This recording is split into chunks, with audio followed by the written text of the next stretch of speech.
Praise the lord. ఈరోజు దేవుని వాక్యము 128వ కీర్తన 5వ వచనము.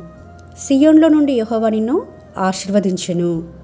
ఇక్కడ ఎవరిని ఆశీర్వదిస్తాడట దేవుడు సియోన్లో నుండి అని చూస్తే మొదటి వచనంలో యెహోవా యందు భయభక్తులు కలిగి ఆయన త్రోవల యందు నడుచువారందరినీ దేవుడు ఆశీర్వదిస్తాడు. మన ఇష్టానుసారంగా మనం జీవిస్తూ దేవుడు నన్ను ఆశీర్వదించు, నన్ను దీవించు అంటే దీవిస్తాడనుకుంటున్నారా? లేదండి. ఆయన యందు భయభక్తులు కలిగి ఉండాలట.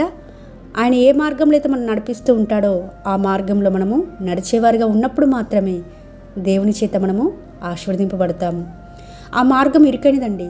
విశాలమైన మార్గంలో మనం దేవుని నడిపించడు. ఇరుకులు, ఇబ్బందులు, శ్రమలు, వేదనలు, కృంగుదల, నిరాశ, నిస్పృహ ఇలాంటి మార్గముల గుండా దేవుడు నడిపిస్తున్నప్పుడు మనం నడవగలుగుతున్నామా?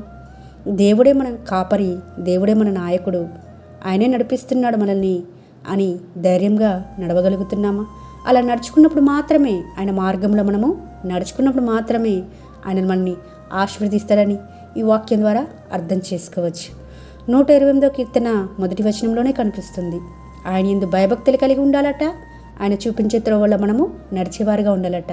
ఈ రెండు షరతుల ప్రకారం మనం నడుచుకున్నప్పుడు మాత్రమే ఈ వాగ్దానము మన పట్ల నెరవేర్చబడుతుంది. సియోన్లో నుండి యెహోవా మనల్ని ఆశీర్వదించడానికి సిద్ధంగా ఉన్నాడు. మరి ఆ దేవుని ఆశీర్వాదం పొందుకోవడానికి మనం ఏ విధంగా ఉంటున్నాము? ఆయన యందు భయభక్తులు నిలుపుతున్నామా?